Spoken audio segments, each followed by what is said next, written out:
Hey everyone, and welcome to This Explainer. Today we are unpacking an incredibly powerful historical and religious narrative drawn directly from our source material. We're going to explore the absolutely astonishing true story of a single man whose message completely transformed the Arabian Peninsula. But, why does this matter to us today? Well, because as we'll see from the sources, this monumental shift is a literal masterclass in resilience. And as you can probably guess, it came with a very, very heavy price. So let's dive right in. To really grasp the sheer weight of this narrative, we actually have to start at the very beginning. The source material paints a vivid picture of a life that was fundamentally shaped by profound loss and incredible resilience long before any revolutionary message was ever spoken out loud. Let's take a look at how his early, humble beginnings set the stage for the whole shebang. Section 1. Early Years and Guardianship. Looking at this early timeline, what really stands out is the rapid succession of tragedies he faced as a very young child. According to the text, at just 6 years old, his mother, Hazrat Amna, passes away, leaving him an orphan. He's then taken in by his loving grandfather, Abu Talib, but by age 8, his grandfather also passes away. It's at this really crucial juncture that his uncle Abu Talib adopts him. Abu Talib kept him incredibly close, and our source notes that even at this tender age, his uncle observed his absolutely impeccable character. He noted that the boy never lied, never deceived, and possessed this deeply pure and dignified demeanor. The source recounts a really fascinating event that illustrates his unique standing, even as a kid. Mecca is hit by a devastating drought. The land is completely barren, animals are perishing in the heat, and the people are desperate. The leaders of Mecca ask Abu Talib to pray for rain, so Abu Talib brings the young boy to the Kaaba. The narrative describes how the boy simply pointed his finger up to the sky, and suddenly, heavy, dark clouds gathered out of nowhere. A torrential downpour followed right after, filling the dry valleys and turning the barren land green once again. Section 2. Trade Journeys and Marriage. As he transitions into adolescence, the age of 12 becomes a major milestone. He embarks on his first major trade journey to Syria alongside his uncle Abu Talib. And this wasn't just your standard business trip. It was a journey that would reveal some truly astonishing signs. During this journey, the caravan stops near a Christian monk. Our source details how this monk, recognizing signs from ancient scriptures like the Torah and the Gospel, immediately identified the boy. It's this incredible moment of realization. The monk noted miraculous signs, like a cloud constantly shading the boy from the sun and the physical seal of prophethood between his shoulders. Realizing what all of this meant, the monk urgently, almost desperately, warned Abu Talib to protect the boy. He told him to return him to Mecca immediately, fearing enemies might harm him if they went any further into Syria. Fast forward to age 25, and we see an incredible contrast in his life. On one hand, we have a young man whose reputation is so flawless that all of Makkah simply calls him Al-Amin, the trustworthy. And on the other hand, we have Hazrat Khadija. She is a fascinating figure. In a deeply patriarchal 7th century society, she was a highly respected, noble, and wealthy 40-year-old widow running her very own massive trade empire. She needed someone with absolute integrity to lead her caravan to Syria. Hearing of his pristine reputation, she actually offered him double her usual payment to take on the job. Well, the trade mission was a massive success, but what's really fascinating here is what Khadija's servant, Maysara, reported back to her. He didn't just report high profits. He reported seeing absolutely extraordinary things on the road. Things like 2 angels shading Al-Amin from the blistering desert sun. Upon his return, Hazrat Khadija herself witnessed this glowing, peaceful aura from her rooftop. Deeply moved by his character and these remarkable accounts, she did something unexpected. She initiated a marriage proposal. The proposal was happily accepted by his family, and they married with a dowry of 400 mithqal. Now, this number is important because it marks the beginning of a profound 25-year partnership. And this matters immensely, as the source emphasizes her unwavering emotional support and her wealth became the ultimate bedrock for everything he would face later in life. Section 3. Rebuilding the Sacred Kaaba. Okay, imagine this scene for a second. A massive flood has severely damaged the sacred Kaaba. The tribes of Mecca come together to rebuild it.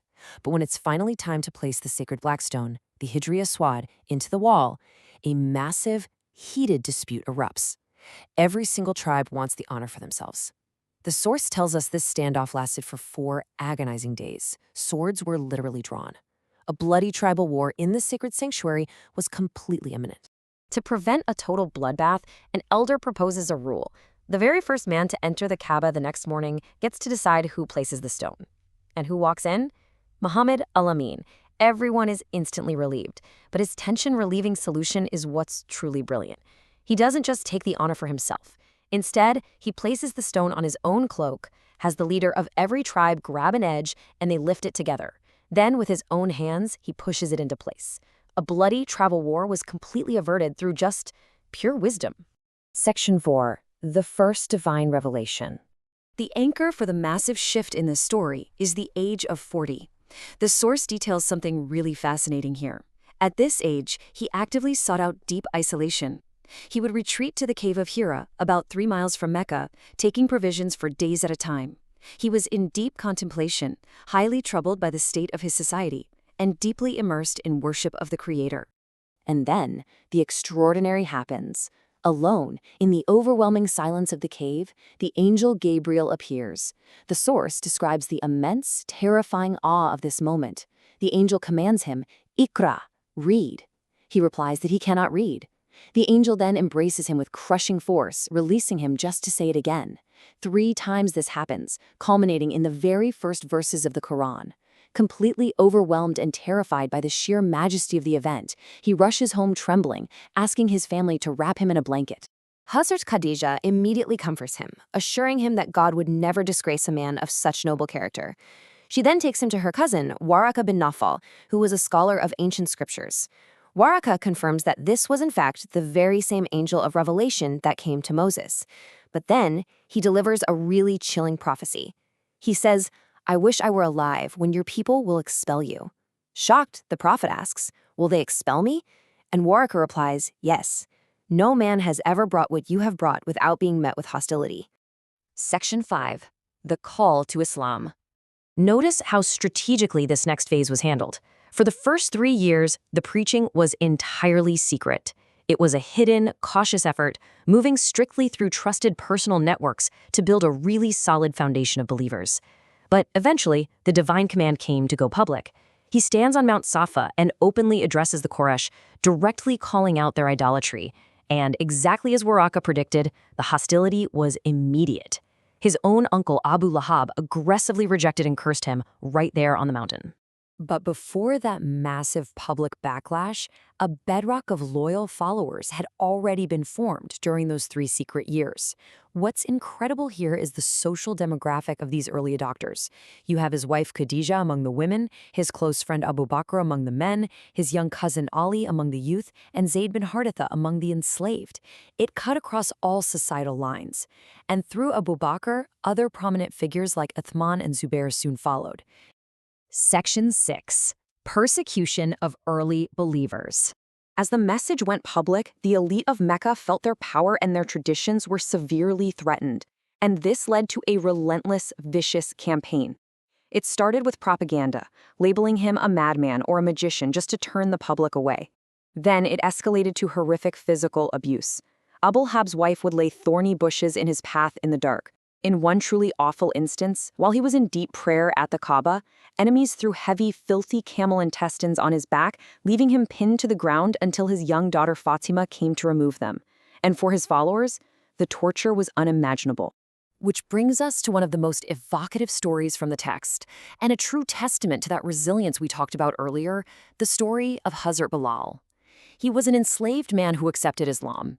His master, trying to force him to renounce his faith, would drag him through the streets by his neck, lay him out on the scorching midday desert sand, and place massive, crushing stones on his chest. Yet, amidst this brutal, unimaginable torture, Bilal's only response was to continuously chant, "Ahad, Ahad.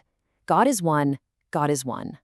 The Meccans quickly realized they couldn't break the believers through violence alone, so they changed tactics.